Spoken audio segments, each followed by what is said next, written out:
Racism in reverse, or just discrimination? Inside the U.S. Episcopal Church's Boer refugee controversy, in a move described by some as historic and by others as controversial, the Episcopal Church has ended its participation in the U.S. refugee admissions program. The decision follows a wave of expedited applications for white South African Afrikaners, descendants of Dutch settlers, seeking asylum in the United States.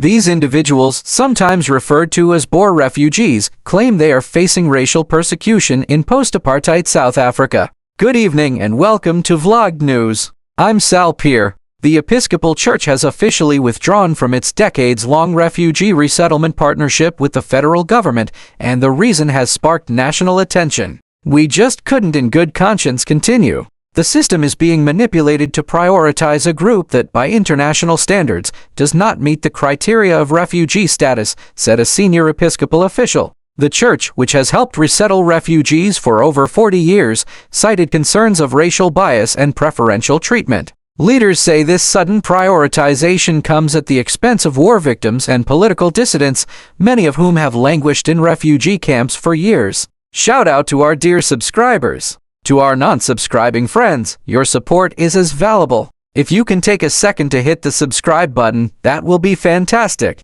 This Episcopal Church's decision isn't about rejecting white South Africans, Bishop Rowe explained. It's about rejecting white exceptionalism. We grieve for the Iraqis and Afghans who worked with U.S. troops and are now abandoned. We grieve for the persecuted around the world who continue to wait their turn, only to watch others jump the line. Critics argue the U.S. government, particularly under recent administrations, has succumbed to pressure from far-right narratives claiming a so-called white genocide in South Africa, a claim human rights organizations widely dispute. No land seizures have occurred outside legal frameworks, and the South African government, while facing challenges, remains a constitutional democracy. Equality feels like persecution only to those who've never had to share power. This is not a refugee crisis, it's a political theater, she said, pushing back against the victim narrative being circulated by Afrikaner applicants. Throughout the apartheid era, many Afrikaners supported a regime that enforced racial segregation.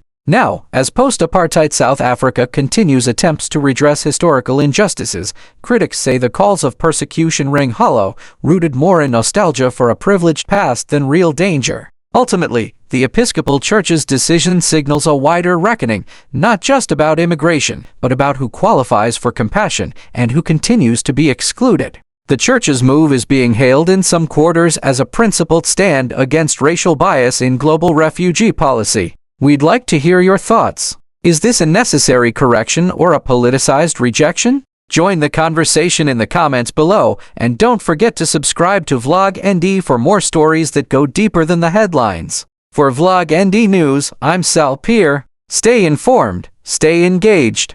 Thank you for your support.